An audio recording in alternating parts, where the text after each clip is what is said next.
everybody. For those of you who don't know, my name is Sophie. Hi. I am a student at Edge Hill University, where I'm assuming most, if not all of you, are also students. I'm in my second year of an adult nursing degree, and I've just come off a week of nights, so if I seem a bit jaded, then that is why. But I've had coffee and I've had toast, so we should be okay. Today, I'm going to be retelling a story from the Bible in a book called Luke. It's about Jesus and a woman with a chronic bleed. If you don't know what that is, you know how chicks, like every month, they get their period, right? This might be a weird subject for some people in the room, but this lady, instead of having like a bleed once a month, she just bled straight for 12 years. I mean, that's just pretty intense, if you ask me. I don't know. Well, thanks, Tabitha. I think it's pretty crazy. 12 years! That is the world's worst period. I mean, that's just insane. So you might be thinking, why am I telling you this story? Why did my friend drag me here on a Sunday night to hear a random chick talk about a period? Very justified question, and let me tell you.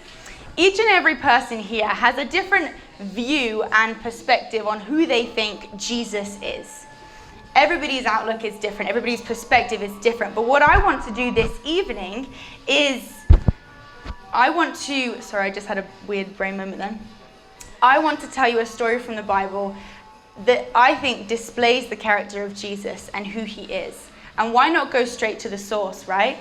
It's a direct reflection and mirror upon the characteristic of Jesus. So this evening, I want you to consider how you view Jesus and why you think you view him that way. And then compare it to this story and see how it matches up.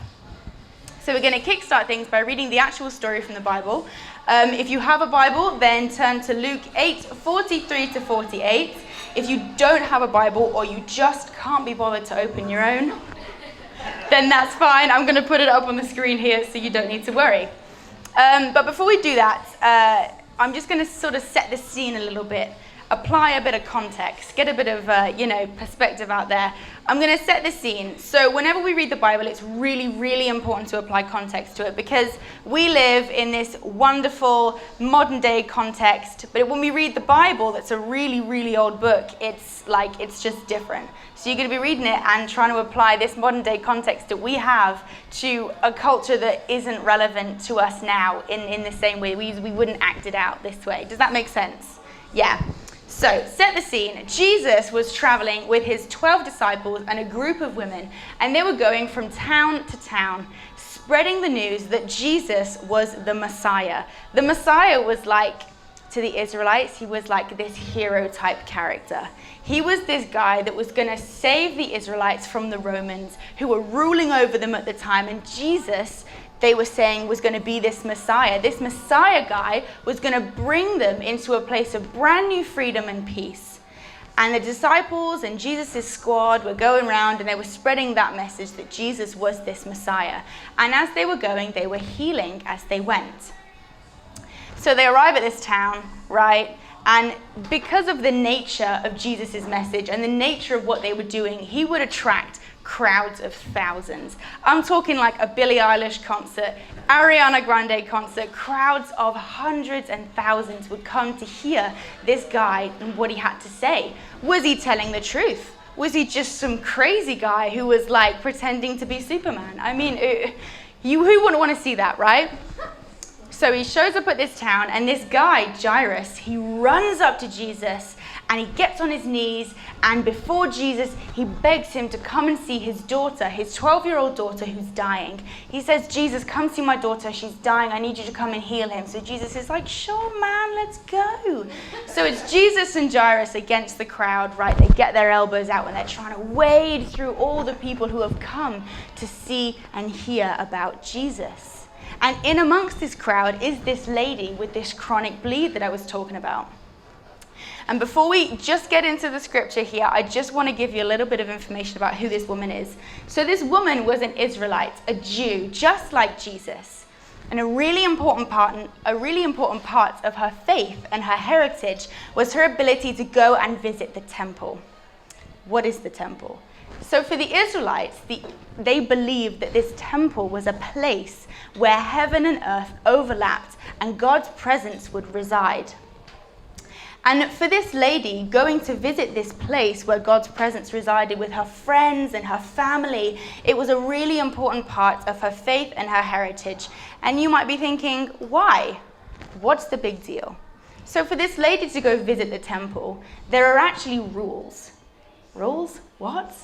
There was this need for whoever visited the temple that they had to be ritually pure. Ritually pure, that sounds like a weird sort of culty, seance-y phrase. I don't know. That's what I thought when I first heard it. I was like, ritually pure? What are you talking about here? Are you sure this is biblical? Like, what is going on? But what it means is, for this lady, she would have been ritually impure. Because to be ritually pure, you had to be sort of as far away from death as possible. But when you were ritually impure, it was like you had this association with death. Let me explain. So if you had just touched a dead body, or you had like some skin disease like leprosy or something, or you were like this lady and you had this consistent bleed, they believed that, the Israelites believed that life was in the blood, right? So this lady was bleeding, she was losing life, she was in association with death. So she was ritually impure and she couldn't visit the temple. In the ancient world, being ritually pure was a really normal thing. For us, that's just not the case, is it? Like, none of us really need to worry about that ever. Thank goodness. It would be a bit of a palaver if we did have to. The only way that I can think of describing it to you guys and making it more relevant would be when we think about COVID.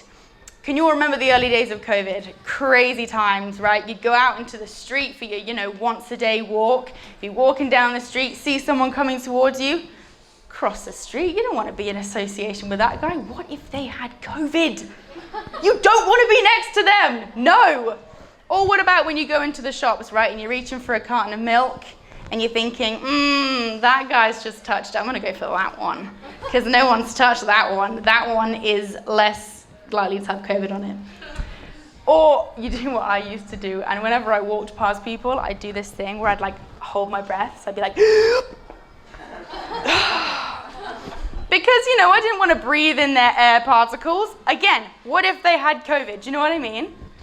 So if you were ritually impure, right, you actually had the ability to sort of pass on this impurity if you had touched another person. And you'd have to quarantine for a certain amount of time before you could come back to visit the temple.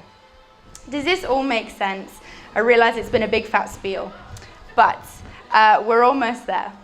You might be thinking, lastly, why is it so important for this lady to visit the temple? What's the big deal? She's ritually impure. What's the hassle? Just stay at home and chill, right?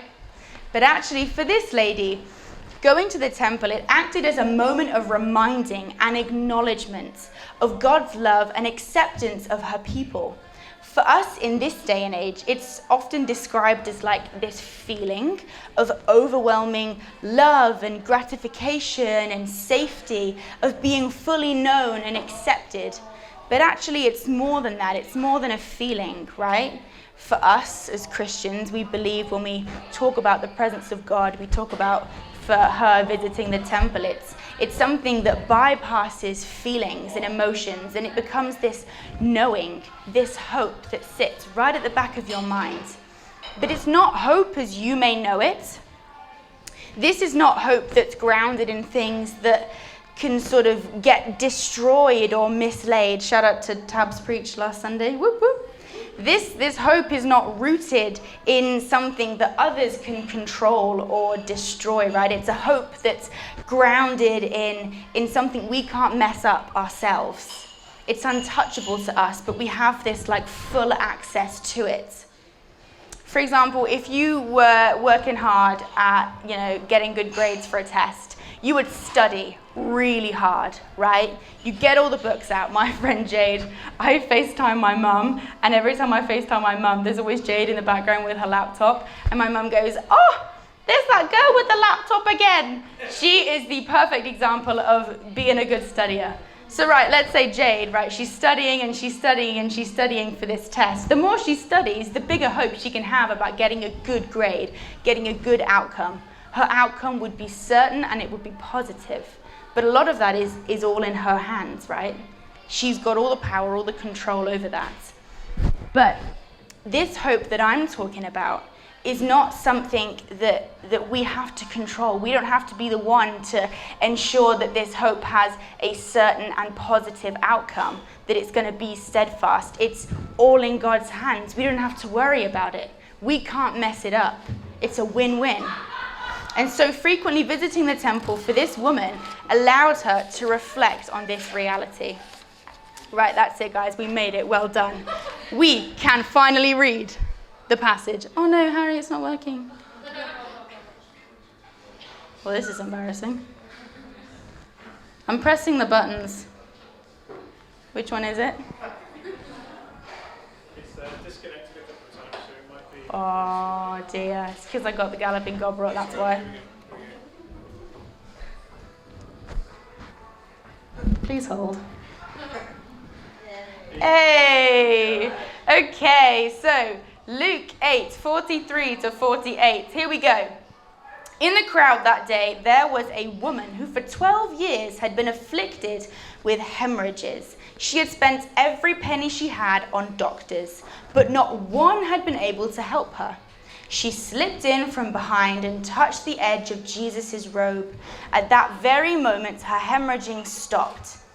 Jesus said, "Who touched me?" When no one stepped forward, Peter said, "But Master, we've got crowds of people on our hands. Dozens have touched you." Jesus insisted, "Someone touched me. I felt power discharged from me." When the woman realized she couldn't remain hidden, she knelt, trembling before him. In front of all the people, she blurted out her story, why she touched him, and how at that same moment she was healed. Jesus said, "Daughter, you took a risk trusting me, and now you're healed and whole. Live well and live blessed." I just love that ending. It's so heartwarming. Oh, cute. So this lady, right, she's an outsider. Let's be honest. She's an outsider through no fault of her own. She's excluded. She's missing out. She's got FOMO like you would not believe, my friend. So what does she do? She calls on these doctors, right? These medical professionals to help her with this issue that she has. But no one can do anything. No one can help her. She's out of money, out of resources. She's got limited contact with people because if you remember my COVID example, she's ritually impure. She can't go out and touch people and hug people. It's like she's got COVID, right? She has to be strategic with her food shops. I mean, what a palaver. There's no Uber Eats. There's no Amazon shopping, right? This woman's life is hard. She's got this isolating condition. She's at the end of herself, let's be honest. So what does she do, right? This lady. She hears about this guy, this Jesus dude, who's meant to be the Messiah. He's meant to be this guy who's meant to come and save her people from the Romans, and he's bringing healing. I mean, maybe this is a sign. Maybe this is something that she needs to go and see. Maybe this man's visit to her town is her shot. Maybe this is her chance. She thinks, oh, but if I go outside, I'm going to be breaking the rules. This chick thinks, hang on, 12 years is long enough. She throws caution to the wind and she bursts open her door.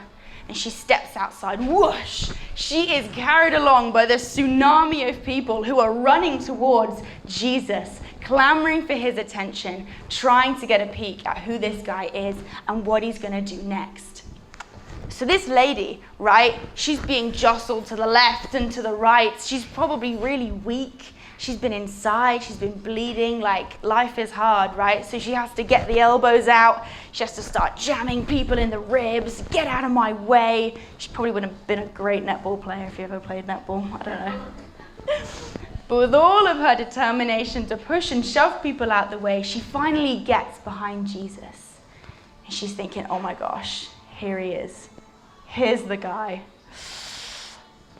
I'll get his attention and I'll ask him for healing. And then she's thinking, wait, I've broken the rules. I don't want to disturb this guy. Look how many people are here. but I'm determined to get what I came for. Conflicting thoughts, she's thinking on the spot. And she remembers when Jesus goes around healing people, he puts his hand on their shoulder and he prays a prayer. And she's thinking, well, if Jesus has to touch me in order for me to get my healing, I'll touch him, right? Then I don't have to disturb him. Then I can just get what I came for and slip away. So that's what she does. She high-fives the man's skirt and she's whoosh. She's healed. She's like, oh my gosh, no way. This actually has just happened. No way. This Messiah guy is who he says he is. I believed in him and now I've got my healing. And she's thinking, right, okay, let's get out while I'm ahead. She turns around on her heels and she starts swimming against the tide of, the crowd of people running towards Jesus. She's probably the only chick running the other way. They're all like, what are you doing? And Jesus, he just stops, right? And if all these people are following Jesus, that means the crowd around him stops. So this lady, her escape route is cut off. She's at a standstill. She's like, oh, why? I had a plan and you're all messing it up. And Jesus says to the crowd, who touched me? And the disciples look at each other and they're like, this guy, who touched me? Oh, you're being serious. Who touched me? Right. Well, Jesus has about 50 million people around you, so what are you talking about? And Jesus is like, okay, patience. Who touched me? And the disciples still haven't got it. They're like, dude, like 50 people. Is that the right answer? Like, what are you looking for? And Jesus, he changed tact, right? Because his question isn't getting him anywhere. He says, no, someone touched me because I felt power leave from me. And the disciples are like, we get it, sure. They don't get it. But this woman knows exactly what Jesus is talking about. She stood there and she's thinking, oh my gosh, he's talking about me. Oh no, he's talking about me. You ever get that sinking feeling when your heart stops and your gut sinks? This chick's got that. She realizes that she has to give it up, right? Her escape route's cut off and Jesus is not going anywhere until he finds out who did what she did. So she turns around and she approaches Jesus and she puts her hand up and she goes, Jesus, it was me. I touched you.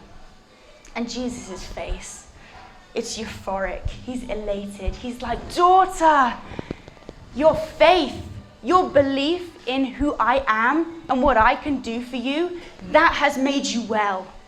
Go live a full and blessed life. Oh, isn't it just such a heartwarming moment? I seem to be the only one who's really happy about this. Can you not imagine his face? He's like, yeah, baby, someone believed in who I was. And they've had a life-changing moment. And this is how it's meant to be. Because when Jesus said to the crowd, who touched me? It was this indictment. It was this moment where he called the crowd to be like this woman. Millions of people were touching him, but not one of them had an experience like this lady here. Why? Because they didn't believe in who he was. They were just following the crowd. And he was asking them to be like this woman. And what I love is Jesus publicly honors this woman and he says, be like her. She's got something beautiful here because she believed in who I am and what I can do for her. I just think that's so beautiful. Do you not think that's beautiful? I think that's so beautiful. And what's amazing, right, is this lady accessed something. She accessed the presence of God that lived inside Jesus because Jesus was this Messiah that we were talking about. So all of a sudden, these temple rules that were this big fat issue for this woman, it wasn't an issue anymore. Why? Because Jesus came to the earth to make that temple go away. All of a sudden, the rules, they weren't there anymore. Anybody and everybody could have access to this presence of God. That was his goal. That's why he came. Because of this woman's belief, she accessed that. She believed that Jesus was the temple personified. She believed that Jesus was the Messiah. Jesus came to the earth, meaning God's presence was not tied to one place anymore. And it wasn't only accessible purely through certain rules. This is what the woman realized. This is what she believed. And that's how she got to where she is today.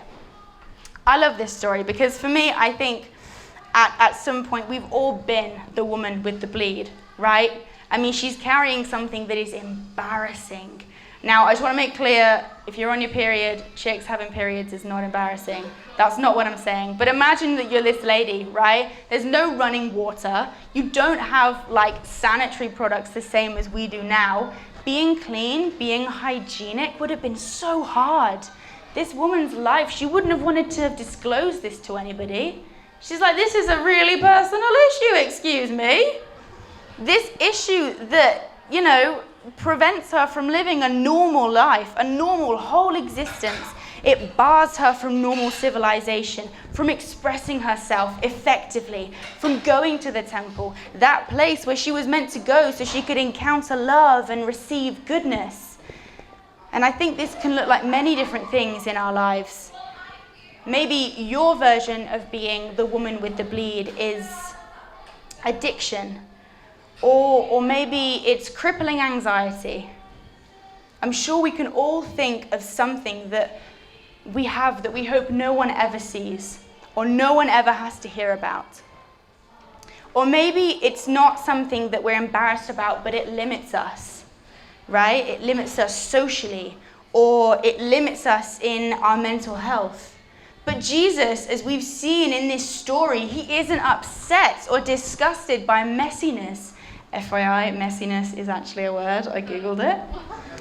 He's not disturbed in the slightest by the messiness of life, but rather quite the opposite. As I said before, Jesus came to make God's presence accessible everywhere and to everyone. As we see in this story, there's no hesitation from Jesus in wanting to be a part of our lives, be a part of our problems, our struggles, whatever it is, whatever it looks like. In fact, there was so little hesitancy that he didn't even know who touched him. He didn't even know who connected with him. That's how ready he was. All he needed was a heart full of faith and belief in who he was, in what he could do for people. For me, I think I can remember being the woman with the bleed, right? As a child in school, you might not know this about me actually. As a child in school, I went through a period of time where I used to cheat on all of my tests. I used to cheat on all of my homework. I'd go into my teacher's desk and I would steal we called it a score key, but it was basically all the answers. And in the really early hours of the morning, at home in my bed, I would copy out all the answers. I also used to go into my local shops and just steal stuff. I would just go to town, no word of a lie, right? I was really young, FYI, and I live in a really, really tiny village, so security is like really lax. I'm not like some pro thief, okay? Really, when the cashier is like 94, what are you gonna do? It's not really an issue, is it? But for me, right, as I said, I was really young, but I felt really lonely. So I was acting out. But what was worse is that I couldn't tell anyone about anything I'd done or how I felt, because then I'd get into trouble. Then I'd have to, face the consequences for my actions. I'd have to accept that I was in very, very, very hot water. Things were not looking good for Sophie at this point. I carried around this guilt, and it was this loneliness and this guilt about what I'd done, and I couldn't live with it or process it on my own. So it grew so heavy at one point where I used to have these, I call them vulnerability explosions. Okay, let me explain. So I'd carry around this guilt and this feeling of unbearable loneliness because of what I'd done and how my life was. And it took me about 3 or 4 times to fully come clean to my mum. So when it grew heavy enough, I would just explode. And I think by about the 5th or 6th time I had got the full truth out. I was a bit stingy with the truth the first few times around, but I soon got the hang of it. But you see, I realized that I could only have this release of guilt and receive the forgiveness of others when I was willing to put my hand up and say, I needed help. Like this woman, I carried something that filled me with shame. It caused me pain, caused me to withdraw from my friends and my family. It filled me with anxiety and shame about what I'd done and who I was. And this feeling of guilt and loneliness could only be shaken the moment I realized that actually I had grace. I had access to grace and forgiveness for the things I'd done from those around me who loved me, like my mum, who didn't hesitate to come alongside me and love me in this place of brokenness. Just like Jesus didn't hesitate in love in reaching out towards this lady. And this is God's heart towards us, right? There's no hesitancy, there's no reluctance, but you have to be the one to reach out and touch the hem of his garments. God is not embarrassed by us or who we are. He wants to be with us. Nothing separates us from the love of God. Even this woman's bleed didn't separate her from the love of God. And it should have done, right? She didn't follow the temple rules. So how did she get access to this God's presence that Jesus was carrying? Well, she respected Jesus and who he was, and she believed in who he was. And in return, he did the exact same for her. There's no pressure in saying yes or no to Jesus, right? But the choice is ours, and we do choose. We can't not choose. If we say yes, though, we have access to the love of Jesus, and we saw what that did for the lady, right? Accepting Jesus and who he is doesn't instantly make life easier. My flatmates are here today, and they can probably attest to this for me. They aren't Christians, but they know that I am. And as a Christian, they know that I'm not immune to the stresses and the struggles of life, right? But like I mentioned earlier, about the presence of God, all of a sudden there's like this knowing, there's this hope in the back of my mind that actually all is not for nothing. That everything in my life isn't for nothing. And, maybe for the first time in a long time, or for the first time ever, I have this feeling of being fully known, fully accepted.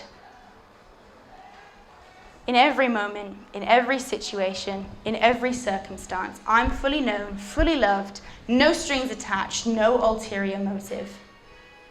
We are coming to a close now. I just want to say thank you. You've been really amazing listening to me.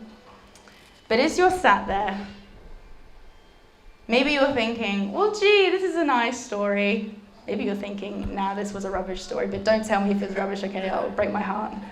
I'm joking. Maybe you're sat there and you're thinking, gee, this is a nice story. But there's no way I can just sit here and believe that this Jesus character is real. And do you know what? I get it. I respect that. I really do. Believe me. Or maybe you're sat there and you're thinking, do you know what? Sometimes I'm really lonely. Or maybe you're sat there and you're thinking, do you know what? Sometimes I go about my day and just something feels amiss. Something doesn't sit right. Well, I just want to tell you that the Jesus I know and the Jesus I believe in, he has love for everyone. And his mission is to make that fact known, that all are welcome, and to ensure that no one is excluded. His invitation for love and wholeness is for everyone, no matter who you are. He knows you and he notices you. Even in the crowds of life, as we saw in that story with the woman, right, who had to push her way through the crowd where loads of people were touching Jesus. Jesus didn't miss her. He doesn't miss a thing. But the choice is yours. I'm just going to close in prayer here. Feel free to close your eyes or, keep your peepers wide open. Whatever makes you feel more comfortable, I'm not bothered. But I am going to pray here. And if you have any questions at the end, or you want to talk, or maybe you're sat there and you're thinking, do you know what? I feel like this lady. Maybe you've never considered Jesus before, or what he can do for you, or what he means to you. But if you want to know him, or, maybe you're sat there and you're thinking, well, I'm not ready to put both feet in the water, but maybe I'll just dip my toe. Whatever it is, if you want to know him more than you currently do, then just pray along with me in your hearts, and he'll know that you're talking to him. As I said, he doesn't miss a thing. So I'm just going to pray. Father God, I thank you so much for this evening. I thank you so much for the time that we've been able to spend together and the time that we've been able to share together. Father God, I lift up everybody who's sat here in this room whose heart is going 10 to a dozen.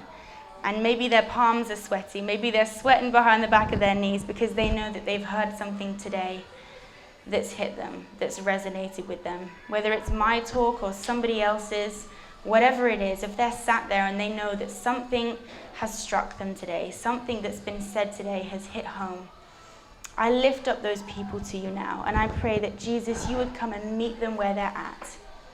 If you're sat there and you're thinking, actually, I want to know Jesus just a little bit more than I currently do, then just pray in your hearts with me this. Just say, Jesus, I want to say yes to your invitation. I want to reach out and touch the hem of your garment. I want to say yes to what it is that you've got to offer for me. I want to know you more. Come and introduce yourself to me. If that's you and you agree with what I said, then say a great big fat amen. Amen. Thank you very much.